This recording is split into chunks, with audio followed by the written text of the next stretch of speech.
Welcome. We're talking to Michael Ventura about war movies tonight. So take it away, Michael. Okay, but first talking about war movies, I want to talk about war uh, because it's a really underestimated phenomenon for all its all the gab about it and the reasons for it and all this because it is a species thing. We've been doing this for a long time on a massive scale. In China, in the 8th century by our calendar, there was a civil war, multi-civil war, uh, that went on for a decade or so.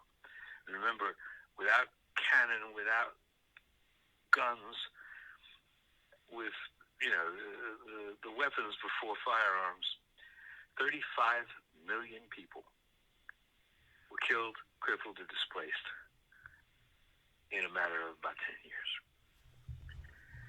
The battlefields, this thing they hacked each other to death. The battlefields were so gruesome that they were just left. The peasants would loot the bodies, and the bodies were just left to nature to dispose of. And in decades and even centuries later, travelers would see fields of bones. And this was true in many places where there were great battles. And since every kind of political system and every sort of religion and ethnicity has done this, we have to assume it's a species trait. And since no other species we've looked at, examined, does anything remotely like it on such a huge scale, it's a justifiable thing to say that we are the species that hurts itself. Periodically, with regularity, no matter with what weapons, and sometimes on a scale that's almost unmanageable. I mean, nobody knows really how many civilians were killed in the 10 years or so of continuous bombing of the American military, not only on Vietnam, but on Laos and Cambodia, whom we weren't even fighting. The amount of civilians killed in the Korean War, as I said a while back, in ratio to the population and the time, was a greater percentage than in World War II. And nobody really knows, but people say that with an agreed upon number of dead in World War II. But that number really varies between scholars of who you're talking to. So some have it as high as 80 million in the 6 years of the official war. Some have it as low as 40 million. You go 40 million by 365 times 6, and you still get an amazing amount of people every day. And one of the reasons I like the steel helmet, which you've just seen, is that it does present, and it is really my favorite, my most esteemed, let's put it that way, war movie. It does present war as an ongoing human activity. Instead of saying the end at the end, it says this story never ends. The director and writer, Sam Fuller, isn't on one side or another on that in terms of the question of war. He's not saying this is a good thing. He's not saying it's a bad thing. He's certainly not glorifying it. He's just saying this is us. This story never ends. I don't know another film, war film, that really takes that point so definitely. And so it is worth thinking about when we think about the genre of war films, that underneath it all, they assume war. Probably the best film about the Air Force, for my money, is 12 O'Clock High, starring Gregory Peck and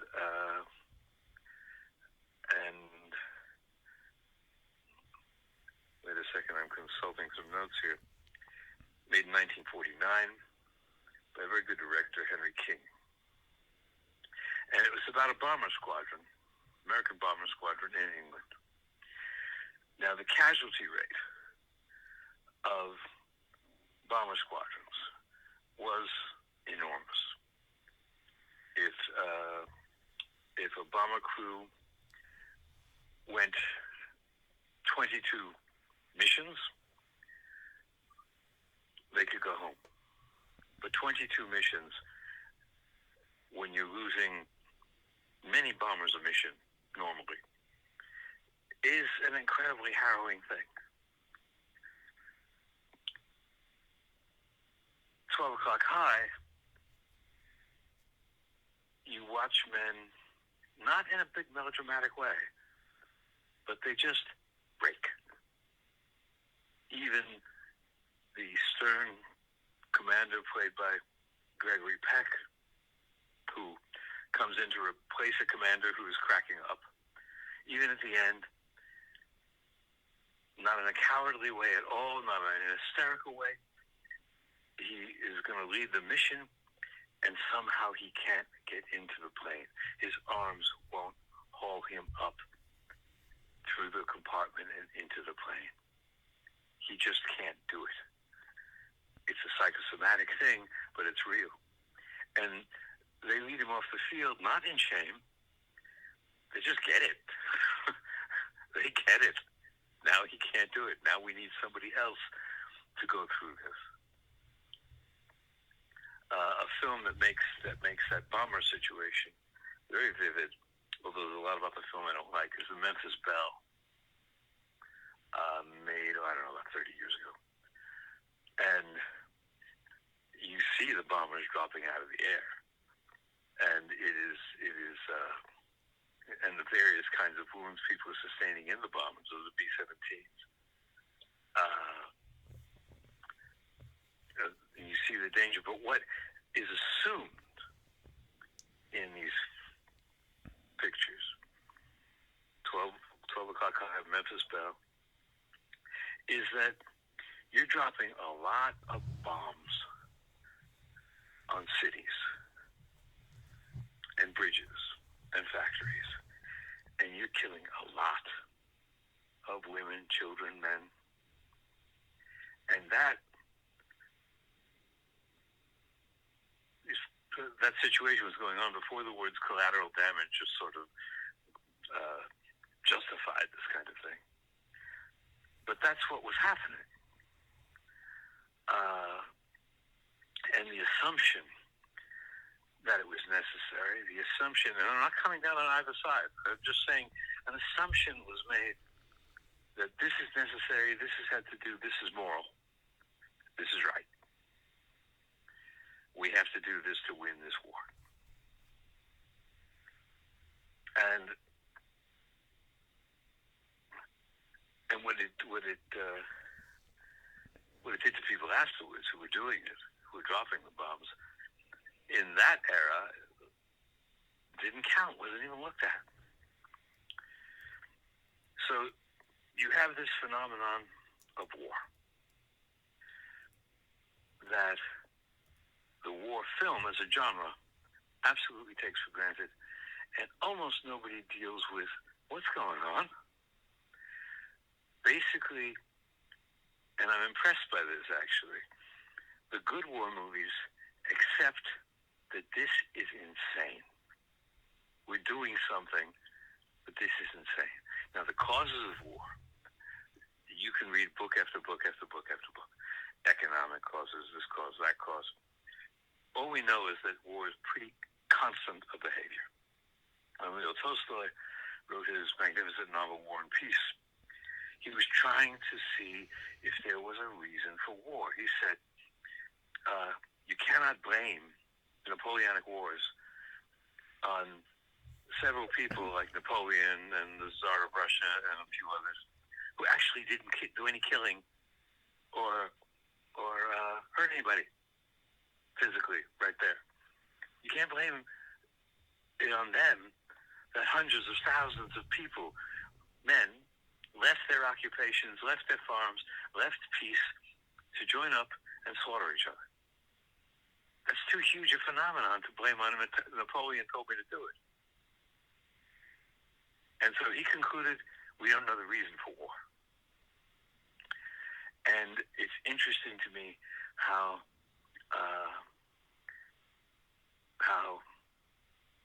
the basic assumption of these war movies that is not admitted except outright in the Steel Helmet that I know of is that war is, period. War is, and human beings will use whatever weapons are at hand, no matter how terrible. A film I think of as a war movie, and this may be off base here, is On the Beach. On the Beach came out around 1960. It was based on a novel by a man named Neville Shute. And at this time, the United States and the Soviet Union were the only people who had the bomb. And they loved testing it in the air. They loved above-ground tests. They hadn't done underground tests yet. They loved scaring the bejesus out of everybody. Russia Soviet Union trying to scare the United States trying to scare the Soviet Union, France occasionally dropping a bomb, trying to say, we can do it, we can play. And in the movie theaters, you see newsreels in those days, because TV coverage didn't really start until 1963. And you see these massive explosions. And as we talked about before, in schools you had these duck and cover things, which, we saw the newsreels at the Saturday kids shows. And we knew duck and cover was, especially if you lived in New York City as we did, duck and cover was just a sham. It wasn't going to protect anybody. And on the beach, the war is over, but everybody is still dying because the atmosphere has become too radioactive for mammals to live. And as the circulatory movement of the air moves south, one by one, everybody's going to die. And it's a very modest picture, really. They don't even get that melodramatic, and yet you're sitting there. They kind of underplay it, and they don't go all the way like people would now. I mean, because we don't see dogs dying, we don't see birds dying. There wasn't that kind of a world back then. You didn't do that. But that's implied. Everything at these breaths dies. A lot of fish are going to die. Basically, insects aren't. Maybe some rodents too. The ones that live underground. And there's a American submarine crew, atomic submarine crew, based in Australia, who are getting some kind of radio signal from San Diego, and they feel obligated to go and see what it is. And you see these people in Australia who have these little pills that they've been given, and the whole population has been given these pills, so they won't have to suffer the indignities and pain and slow death of radiation sickness. And so you see Anthony Perkins, and I can't remember the name of the actress who plays his wife, give their child, their infant, a poison pill in his crib. I'm sitting there, I'm about 15, 16, going, what the hell? And then they take them themselves. You see Fred Astaire in his favorite fast car, closes the garage door, and dies of monoxide poisoning. You see all these people, and you realize Gregory Peck and Ava Gardner, and they're all going to die. And so this is after that war. It's the only, really the only true-to-life nuclear war movie that's ever been made. And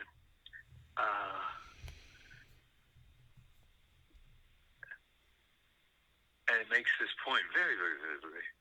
Nuclear war equals everybody dies. Get it? But the war movies that we usually talk about, and I love war movies, don't get me wrong. I'm a big fan of war movies. And this is, I don't know if this is particularly my generation, because we grew up, if you're male, you grew up knowing you'd be drafted. You'd have to register for the draft, and if you were not 4F, and if you didn't have a hardship thing, and then if you weren't going to college, because then they took the college thing out because it was so unfair, but then you were going to be designated 1A, and that meant you were probably going to get inducted, and after about 1964, that meant you were going to war, because we were in that war for a long time.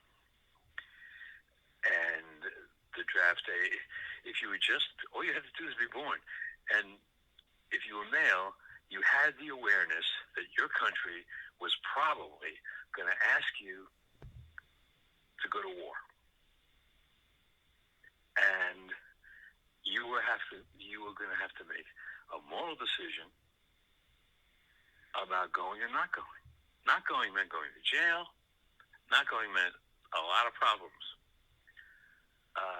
Most people who got drafted went. Again, I'm not on one side or the other on this.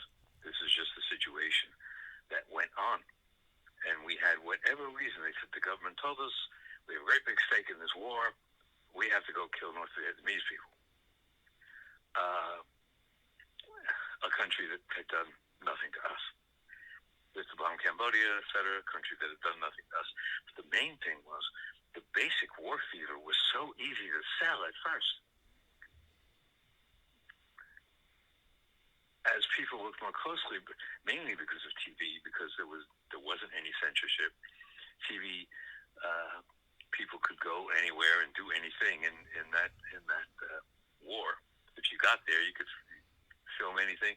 There were censors, but it was more holding up the film so that relatives could be notified, et cetera, or the battle could be over, et cetera, then censoring what was on the film. That, of course, has all changed. So there's that in terms of the war. But a lot can be, I want to turn around and go, okay, World War II. There are three movies that really stand out for me that were made during and just after the war. The story of G.I. Joe and Battleground, both directed by William Wild Bill Wellman, who was a fighter pilot in World War I, and so got to see a lot of air action and got to see what was happening on the ground. I find the war movies I trust the most are made by people who saw some war. Samuel Fuller, directing The Steel Helmet that I began talking about, and that you just saw, was in the Big Red One, the First Infantry Division, U.S. Army, and he was in it from North Africa to Sicily to landing on Omaha Beach on D-Day, to the Battle of the Bulge, to the discovery of the concentration camps. So he went through the entire war, the entire American participation in the war in Europe. And so he knew something of what he was talking about. You see in the Steel Helmet, they can't see the enemy. They're lost. They don't know which way the river is. He has a line in the wonderful film he directed, again with not much budget, The Big Red One, which is what they call the First Infantry Division, and of his experiences in World War II. And one of the things he is the narrator, Robert Carradine, say about in the D-Day landing that the weird thing about battle is you can't see anything. You don't know what's going on. All you can see is the guy in front of you and the dead guy you're tripping on. And indeed, at the end of The Longest Day, which is a very interesting film, I'll talk about in a second, but one of the characters is there's a pilot played by Richard Burton who's been wounded, and he's in a farmyard that this soldier, played by I can't remember who, comes upon him, and the soldier says, and this is something you'll hear a lot of if you read the accounts of ground fighting in World War I, II. He said, I've been looking for the battle. Every time I get to somewhere where the battle's supposed to be, because it's D-Day, every time I get to somewhere where the battle is supposed to be, it's over. I haven't fired my gun once. I don't know where anybody is. And it's coming on dawn. The Longest Day is about over. And one of them looks at the other, and I think it was the soldier who says, I wonder who won. And that's not an uncommon thing in this kind of thing. Now, The Longest Day is, had all these movie stars in it playing, most of them pretty well, in this massive film about D-Day. Now, I would recommend to you and our listeners, whoever they are, wherever they are, the book D-Day by Stephen Ambrose. It's a very detailed work that really brings the whole massive effort of D-Day into perspective. But The Longest Day in 1962 does a very good job within the film conventions of its time. A very good job of showing you the balance between the collective effort and the individual effort. And this will sound funny or pretentious or just ridiculous, but I was about 16, 17 when I see this, and it made me for the first time look and go, oh, this and this and this could not have happened without this enormous collective effort, but this and this and this could not have happened without sudden individual effort. And in fact, in The Steel Helmet, the Gene Evans character, Sergeant Zach, says, the colonel whose name I can't remember right now, who said to his men who were just huddling on the sand dunes and getting massacred, he said, there are only two kinds of men here on this beach. The men who are going to die here and the men who are going to die later. Let's die inland. Words to that effect. Now, in The Longest Day, those words get said, but they're said by General Norman Costa, who's not the guy who said them. But that's corrected in the Stephen Ambrose book, D-Day. But you get the sense of here's this enormous collective effort. You really, if you read the book, you really learn how enormous that effort was, and the how it wouldn't have worked without various individual efforts of people who did not know what the big picture was. They just knew what was right in front of them. The people on that beach who were pinned down for hours under German crossfire, and finally decided, we've got to get off this beach. We have to find a way to do this. And many people were killed trying to make that opportunity, as is clear in The Longest Day. But it presents that's a film that presents that scope.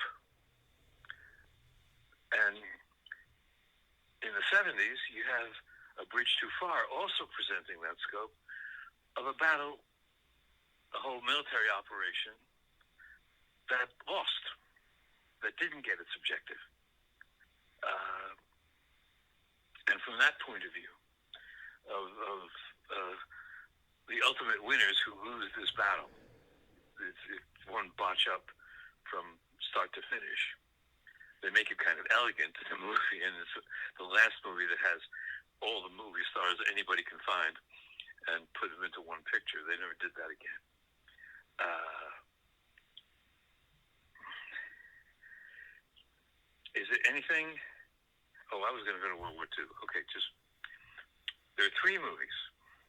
As I started to say, The Story of G.I. Joe, Battleground, which were directed by William Wellman, and Sands of Iwo Jima, which was directed by Alan Dwan.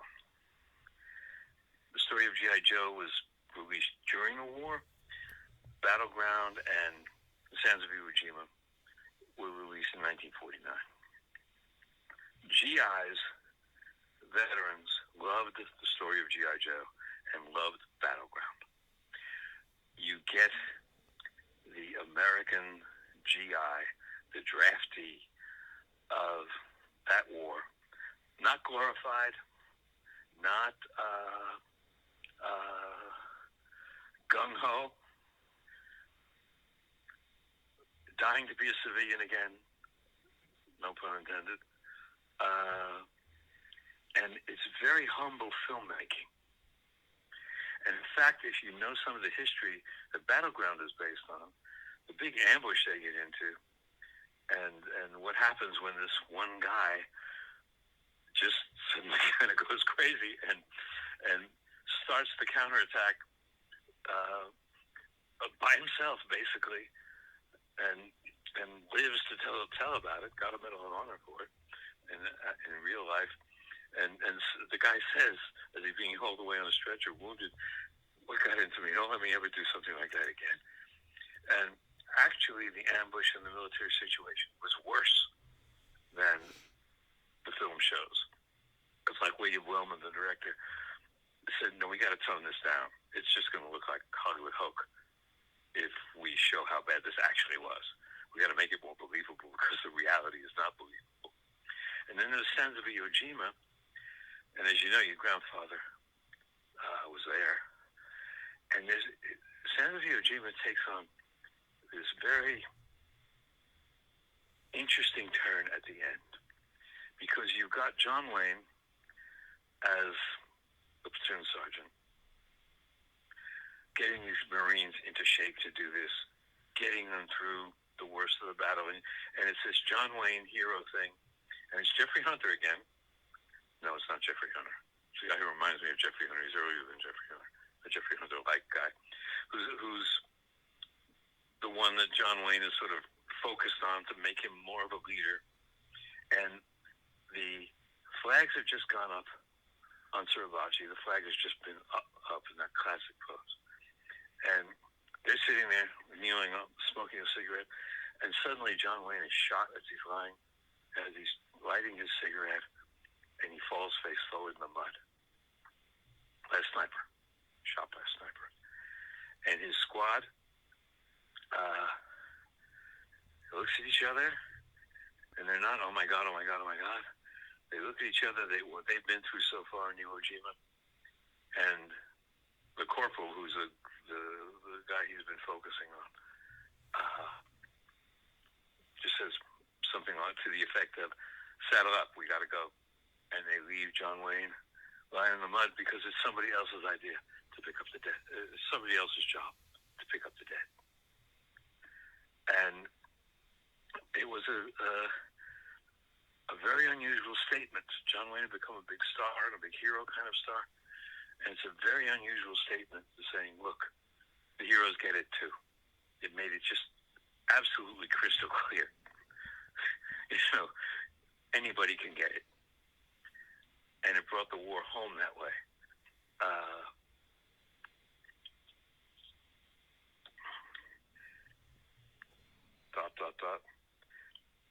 I'm going to jump ahead now to Apocalypse Now. What do you think of Apocalypse Um, I like Apocalypse Now a lot. There's parts I like and parts I don't like.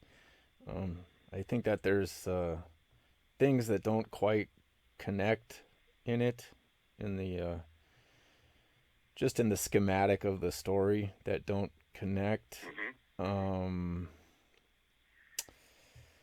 I think it gets to things that are not usually addressed in fictional depictions of war. There Yes. are things in that film that are addressed in that, and it takes a more, since it was made in the 70s, it takes a more realistic adult um, perspective on war and like PTSD and the downside of war. Also, there's a bunch of concepts in it that aren't really special to war.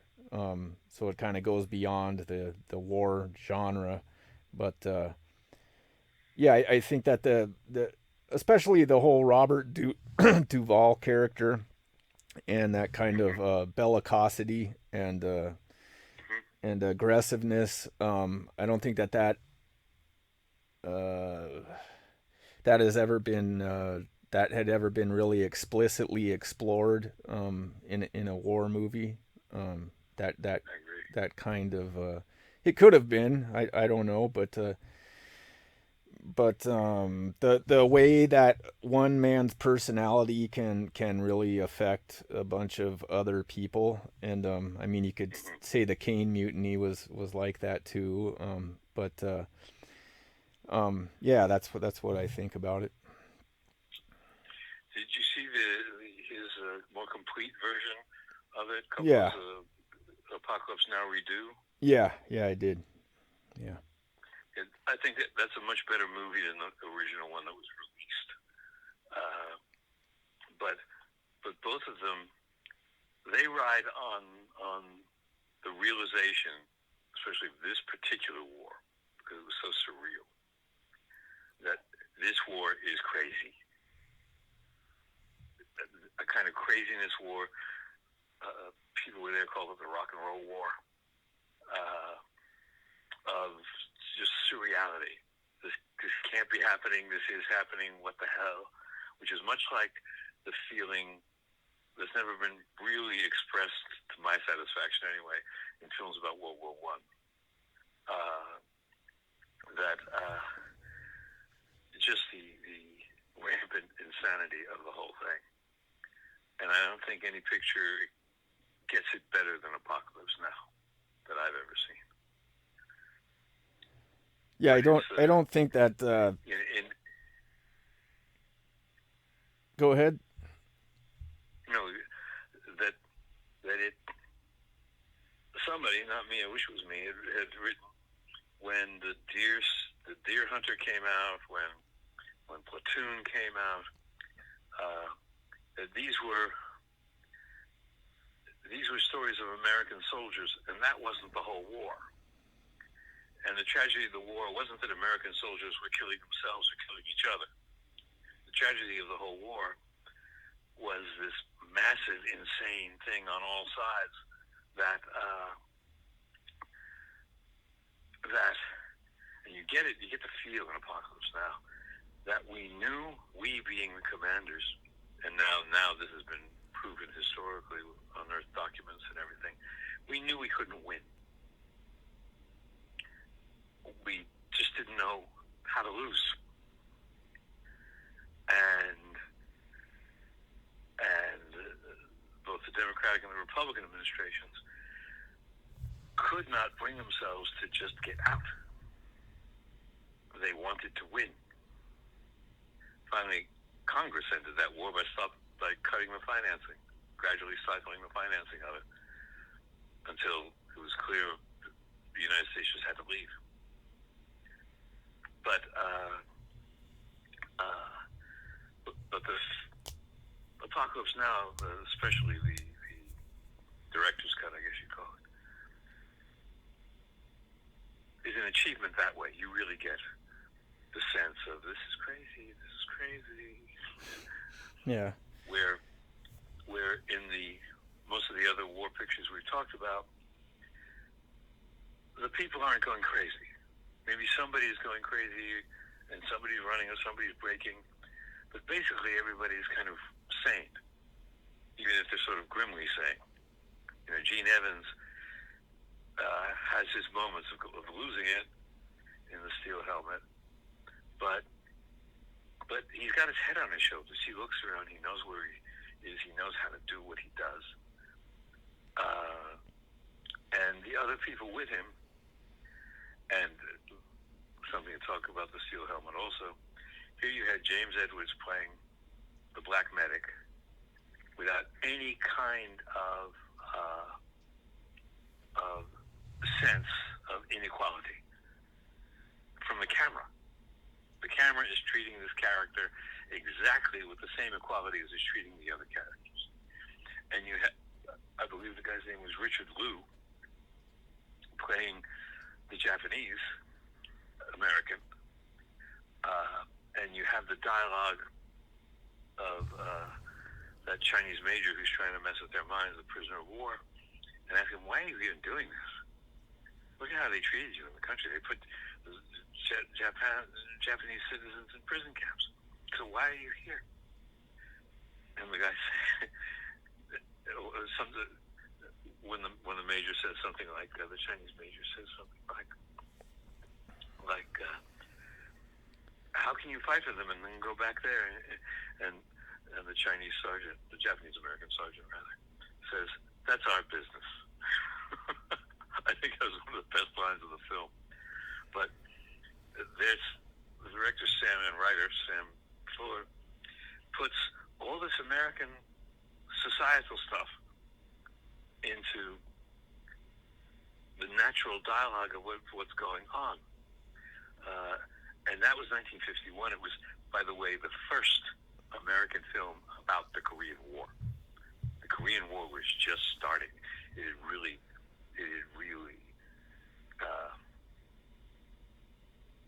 got down to business, so to speak, in November. It started in June, got down, and it wasn't until November we realized we really had a war on our hands. And the steel helmet came out in 1951. It was shot in 10 days on a very low budget. And because of the racial angle, because of the ethnic angle, the FBI investigated Sam Fuller for quite a while. They were watching him after that. Even though when he says at the end, this story never ends, he's really not coming down on anybody's side. Yeah. Yeah, I think that the those two wars, the Korea and Vietnam, there's this moral ambiguity, at least on the part of the general public, about Yeah. those wars, and especially the soldiers fighting them. That in popular thinking, that moral ambiguity supposedly wasn't there in World War II, which is really bullshit. I mean, 90% of before Pearl Harbor, 90% of the American population didn't want to fight in Europe, um, Right. Right. and my grandfather, I don't think he told anybody else this, but he told me that he had refused to go to Germany to fight in Germany. Mm-hmm. He's Alsatian and Norwegian, and my grandmother was German, and they didn't want to send him there, partly because of that. But I think that he definitely didn't see any moral ambiguity as far as the Japanese, right? Later on, I remember after my grandfather died, my grandmother told me that later on my grandfather had found out that he had come to believe that they knew Pearl Harbor was going to be attacked, and Mm-hmm. and I think a lot of his veteran friends also came to that realization, and I think that had a big impact on his thinking. Um, but as far Vietnam, people just still, I mean, they don't want to think about it. One, but if they do Right. think about it, they don't realize at all the the magnitude of Vietnam. It was, Yes. 1/4 of the Vietnamese population was exterminated. Um, and 1/3 of the Vietnamese jungle was destroyed in Vietnam, and I mean that's massive, you know, and so there is always that concept of moral ambiguity in Vietnam films. I think that's something that always comes up in those movies. Did you see the HBO productions of Band of Brothers in the Pacific? I can't watch the Band of Brothers thing. I wanted to watch the Pacific one, but I never got around to it. No. The Pacific one is hard to watch because the Pacific was such a different war from Europe, and and uh, and the battles of Guadalcanal, they do Peleliu, they do Iwo Jima, were just so Okinawa much more brutal than Europe, if that's possible. But it was possible. It was just uh, the climate had something to do with it because some Americans were just driven mad by the rainy season. Like people committed suicide, but they are pretty solidly rooted in fact and good representations. But when they showed the Pacific to one of the people represented in the Pacific, he wrote a book about it after the war, and his book is one of the source books of the Pacific. And they, basically they said, do we get it right? And the old man, was he was an old man by then, said, to really get it right, you would have to put the viewer in a muddy foxhole under a bombardment that goes on for 12, 18 hours, where you can't get out of your foxhole to pee and to shit, and you can't stick your head up to see what's going on because you'll get it blown off. And if they did that just once, then yeah, they'd get what it was. Yeah, I watched a documentary about Peleliu after we talked, and Mm-hmm. they were just totally unprepared for that and didn't do Yeah. any kind of They didn't do any reconnaissance of No. of the island. So they pull up, and the troop transports are pulling into the bay, and as they do, the Japanese like push away all the dirt from this like cliff face and just start like firing. I don't know if it's 88s but they're firing artillery at the sides of the troop transports, and I think they took out something like 23 troop transports full of men while they were like still in the Yeah. water. It's just insane. Yeah. Yeah. No, they didn't. They didn't do adequate recon on almost any of those islands. Yeah. Yeah. It was MacArthur. Yeah. You know,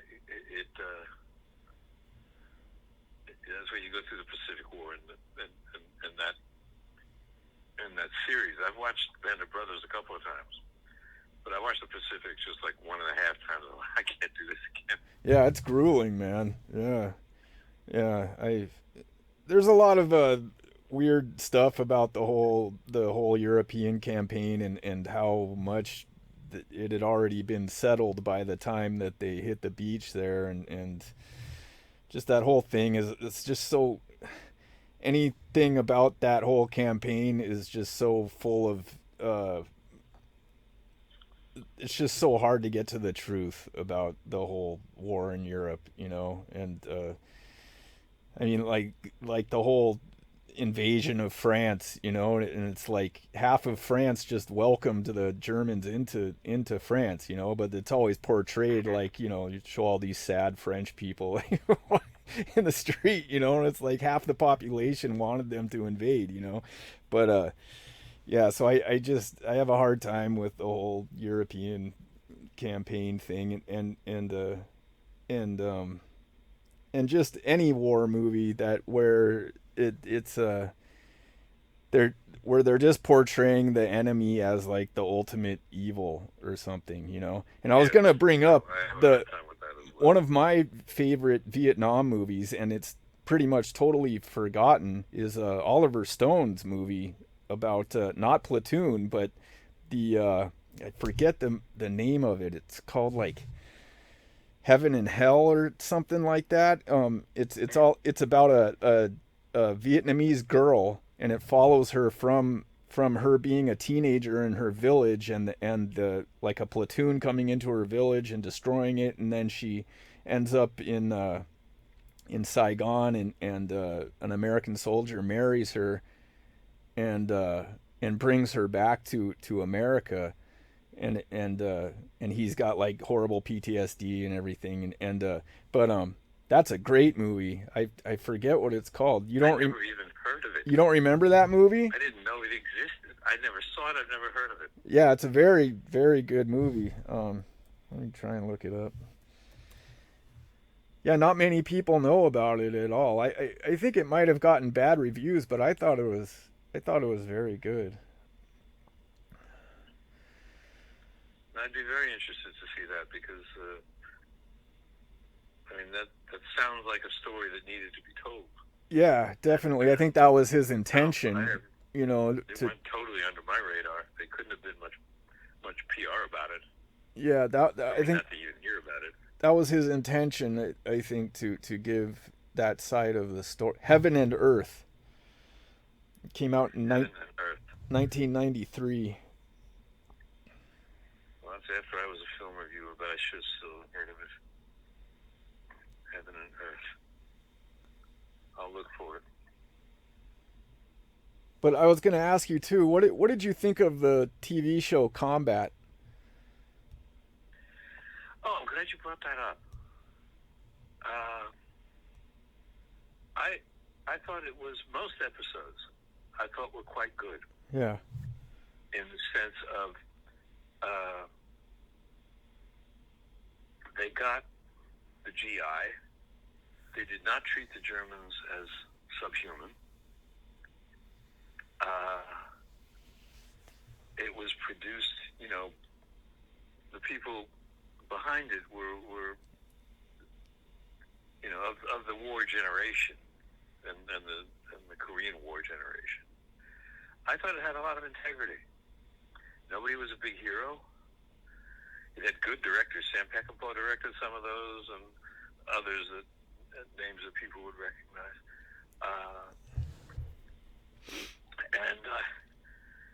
And I hadn't thought of it in years until you just mentioned it. Yeah. It was created by the guy that wrote Battleground. Oh, really? Okay. Yeah. That's interesting. And I'm not surprised. Yeah, I thought it was a very He had good a woman. show. Yeah? Yeah. Yeah, I liked it a lot. I thought Vic Morrow was really good in it. Mm-hmm. Mm-hmm. Yeah. Yeah, they were believable people. And that writer had a real grasp, I know, in Battleground, of the GI, of that army, of people who, had most of them minimal training, and they went from civilian life to basic to, in this case, infantry training, infantry tactics, and plop into the war. And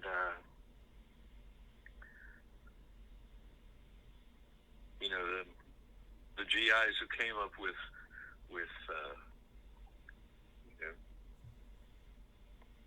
I'm trying to remember, snafu, situation normal, all fucked up. Who had that kind of grasp and articulation of the situation they were in. Yeah. They did think they had to fight it, but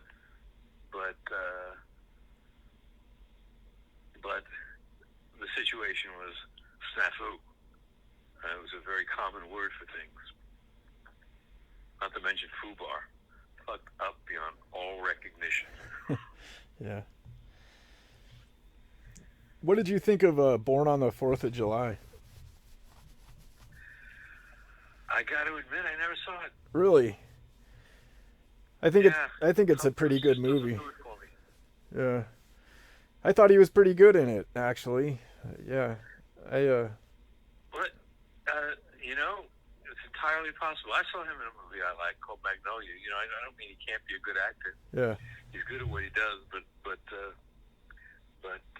also, I think one reason I avoided it, if I'm being honest, is that I knew not those particular people, or I think I met him once, but others who were in quote unquote the movement. You know, you met some of them, yeah Jeff Nightbird and Mayor Vishner and others. I knew Abby Hoffman when he was underground, and his wife Anita. In fact, I saw, oh God, the movie version of Hair. I yeah saw a preview of it, and Anita Hoffman had asked me to take her son, whose name was America, to the preview, and I took him. And Abby Hoffman's kid looked at me and said, "Why are they burning their draft cards?" and, and I said, "I'll tell you later." And I had to explain to him after the film why people were burning their draft cards. I guess his parents hadn't told him much about their history. Yeah, we should do a talk about Abby Hoffman sometime and everything around that. That'd be interesting. Yeah, remind me. I'll go through my memories. Yeah, he was underground on the run when I knew him, and then he killed himself. Yeah, yeah, yeah. I like Abby Hoffman. You know, like what I know of him, and he just seemed like a genuine guy. I mean, I didn't agree obviously with a lot of what he was propounding and some parts of his character, but he he just seemed like kind of a force of nature, and Yeah, no, Abby. I liked Abby, and I didn't get to know him well, but I was not in the inner circle, but maybe the next circle or the next. The way he tested you, the way he tested me anyway. I got a collect call that purported to be from Paris. You remember this is when that was a lot of money, right? yeah, Getting a collect call from Paris uh, using an alias of his that I knew, and I just accepted the charges. And that was a setup to see if I could be trusted, because it wasn't from Paris, and just is this guy for real? Is he going to accept the charges from Paris and answer right away and say, "Yeah, I'm here. What do you need?" huh. So that's anecdote number one about Abby Hoffman. We Yeah. can go on from there. What did you think about Platoon? I thought it was really well made,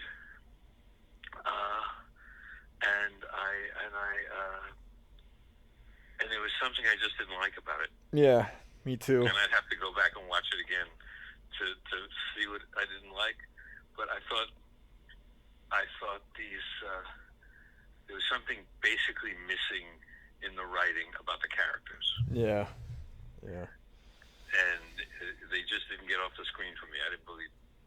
I really have a hard time with constant dramatic um, music in war movies. Um, Oh God, yes. like classic, not classical music, but the what do you call it? Like you know, uh, like Star Wars type soundtrack Yes, music, yes, right? yes.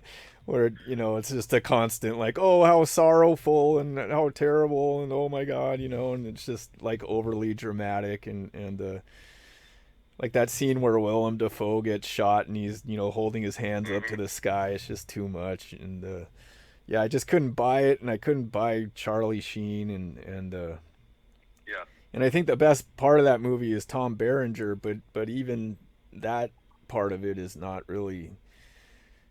I don't know. It just all seems so stereotypical, you know. Like you got the heroic guy and the evil guy and the callous guy and the fresh Yeah, guy it was and melodrama. yeah, yeah, The way Saving Private Ryan, which did a wonderful job, if you want to call it wonderful, with the D-Day landing. yeah, yeah. Mm-hmm. Though, though on Omaha Beach they were caught in those crossfires for hours. Yeah, I agree. Yeah. Yeah, till like noon, from Mm-hmm. about 6 in the morning. But then it turns into total melodrama. Yeah, I know. That's absolutely my After opinion. they get off the beach, Yeah. you're in a totally different movie. Right. Yeah. I know. And Yeah. and everybody has a chance to make nice speeches before they die. and and Right. and you got the bad guys and the good guys. Right. Yeah. You're almost in a freaking western once they get off the beach. That's exactly what I thought too. I suspect most people thought that because the opening scenes are so jarring and so well made and Yeah, just I mean really, just put you through the ringer. And then it's just a totally different movie after that and yep. just so many And stereotypical just bullshit emotional things and yeah. as soon as they don't shoot the prisoner, I go, "Oh, come on, guys! Yeah. This is D-Day. Everybody shot prisoners on D-Day. Nobody wanted a German behind them when you didn't know we're coming at you from the front." Yeah. Yeah. Sam Peckinpah made a war movie called I think it's called The Iron Cross. I think Yes, it was yes. his last movie, and I've never been able to find it. I've never seen it, and uh, I've never, I haven't either. yeah, yeah. I'd really like to see it, but I'd be really interested to see what Sam Peckinpah did with a war movie. Yeah, I remember a movie that we saw together. It was also a Steven Spielberg movie, and it was about a kid in China. Right. It was based on a pretty good novel, Empire of the Sun. and Empire of the Sun, and Yeah. it would have been a much better movie without the damn soundtrack. Yeah. I mean, Yeah. it's like you're in the movie theater with a 50-piece orchestra Yeah. that's trying to Yeah. tell you what to feel at every shot. Yeah. Yeah, it was a good movie. I liked it a lot. I liked it as a kid. No, Yeah. it was a very good movie if you could turn off the soundtrack in your mind. Yeah. Yeah, Yeah. it's not a movie I've watched again, though it's a movie I remember well. I thought it was one of Spielberg's better movies. Yeah. But if there was ever a director cut, he had to, can the soundtrack. Yeah. I got so annoyed by the soundtrack that at the end, it was hard for me to have a feeling about the picture. It's funny that you remember that. Yeah. That was Christian Bale. Yeah, Was the yeah. kid in that. Yeah. But hey, we're forgetting one of the best war movies, and that's Southern Comfort. Exactly. Walter Hill, Yeah. the director. That when We could do I a saw that whole we movie could with do a Big whole Boy, hour about just that movie, probably. really, I saw that movie with Big Boy, who, as you remember, was wounded in Nam, Yeah. and because it's about a training exercise in Louisiana swamps, and suddenly Cajuns are killing them. These Cajun swamp people are killing them, and they're lost and all that. And then he hardly ever talked about the war. But we left the movie, and he was not in a good mood, and he said that's how it was. Yeah. Yeah, that's a movie. Just that much. There's a bunch of very deep things about that movie, and one of them Yeah. is the relationships between different men and and Mm-hmm. and friendship, like the it's Stacy Keach and one of the Carradines, right? Mm-hmm. And and they develop a friendship through the movie, and one of them's it's also a movie about street smarts versus country smarts because Right. I think Stacy That's Keach pretty is good. from the city and Carradine's Hmm. from the country, so he knows the intricacies of like country life and nature and everything. But Hmm. then when they go into the little Cajun village, um, Keach knows what's going on. And he's like, "Don't trust these Hmm. people." his street smarts kick in when he goes to that little Cajun village, right? And Carradine doesn't realize what's occurring, right? And I mean Right. that's a very I think that's probably one of Walter Hill's, if not his best movie. The the whole the whole menace and scariness of that movie. I don't think Yeah. anybody could watch that without being unsettled. Yeah. Yes. No, I think that movie and his Jesse James movie is really good. Are his best. What's the Jesse James movie? The Long Riders. Oh yeah, yeah, Long Riders. yeah, About the Jameses and the Cole brothers. yeah, Uh, I think that's his best movie, and I think that the Southern Comfort is right there with it. And of course, I have a weakness for the Warriors. You know who doesn't? yeah, yeah. That's a good one. But yeah, and Southern Comfort too. It that whole thing about those people. I mean, it's so much about Vietnam, right? The Hmm. Yeah. Right. because you've got these native people there that know how everything works in that environment, and you go in there, and one of the hothead guys in your platoon accidentally shoots one of them, and then you're just entangled in this whole thing where you don't know the environment at all, and you're not used to the environment at all, but they do know it, Yep. and they're setting all kinds of booby traps and crazy shit, and yeah, yeah, it seemed like I remember you said that to me once, that it's one of the best Vietnam movies, even though it doesn't take Oh place yeah. in Vietnam. Yeah. I haven't thought about that movie in a long time. Yeah, you should watch it That's again. a movie I saw once. It's a movie that I saw once, and when I've had a chance to see it again, I go, I don't know if I want to put myself through that right now. Yeah, yeah, yeah. Oh, you think of any more war movies? One that I thought was Pork Chop Hill. It's again one of these stars Gregory Peck, and it occurs during the Korean War. At the end, when there were these insane negotiations between the Chinese, because we were fighting the Chinese in that war. We beat the North Koreans very quickly. We were fighting the Chinese. Between the Chinese negotiators and the quote unquote United Nations, i.e., U.S. negotiators,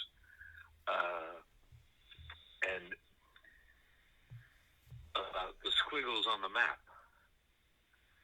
And these guys were assigned to take Pork Chop Hill and keep on trying to take it and trying to take it and trying to take it, getting decimated, so that that squiggle on the map would go the way of South Korea and not North Korea. And it was totally senseless. It didn't really make any difference. It was the pride of both sides. And uh, and by the end of it, you're exhausted. I can't remember who made the film, but that's the film I forgot to look up of the significant war movies I've seen. Pork Chop Hill, Gregory Peck.